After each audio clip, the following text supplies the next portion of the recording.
They told me I was bad at math my whole life until I graduated from MIT in 2023 with a mathematics degree. Hello everyone, Professor X with a Z here, and I'm here to start my 3-part series on how I went from being literally behind the curve in mathematics to now being a PhD student in mathematics. I wouldn't want you to miss any of my helpful or not so helpful tips, so please make sure you drop a follow and a like and comment on any type of content that you'd like to see next. The best kept secret into getting into elite schools is that you don't actually need to be a genius from the start.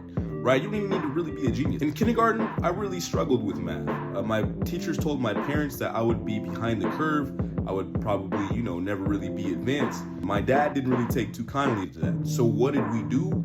Every day after school, it was addition. We're not talking about hundreds of problems a day. We're just talking about maybe 10 to 20 extra practice problems every day, and that guided focus and guided feedback really helped me excel, right? So what do you do if you don't have access to an in-home tutor or someone who's patient enough to help you? AI can be your best friend. Say you're struggling on addition problems or any type of problem, really. What you really want to do is you do a lot of those problems, but then maybe you can ask, ChatGPT or some AI source, like, did I do this correctly? And then they'll give you that guided feedback on potentially where you went wrong or how you can improve. So again, definitely that guided practice, that extra 10 to 15 problems a day, really just locking in, trying to do it every day can really help you out. So after doing a lot of, problems every day, I began to become proficient, but I wasn't really still advanced because I believe it was the third or fourth grade, they told my parents again that I was a little bit on the slower side in math. We were trying to do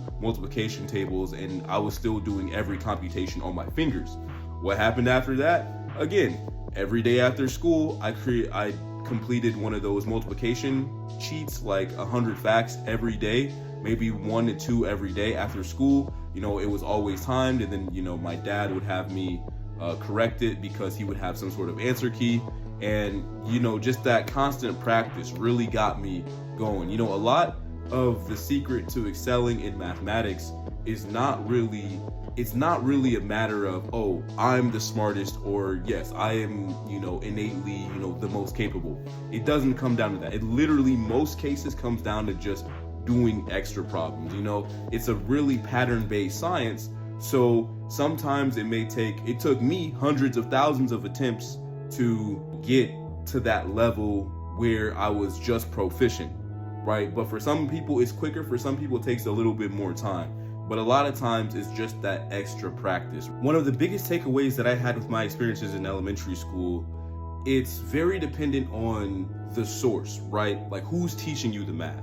I learned over time that sometimes it just takes a different way of explaining. A lot of the way that I learned mathematics going forward past elementary school was I went and learned, like Khan Academy was my biggest source, but I went and learned from those sources and saw how they did it. I was able to rewind and things like that and slow it down. Sometimes it can just simply be the teachers, and I'm not saying that my teachers at elementary school were terrible. No, I'm just saying that, they just sometimes the way that they taught didn't quite resonate with me. Thank you all for listening. I'll be posting part 2 and 3 in the near future, so stay posted for that. That's pretty much it. It's Professor X with a Z, and I'll catch y'all next time.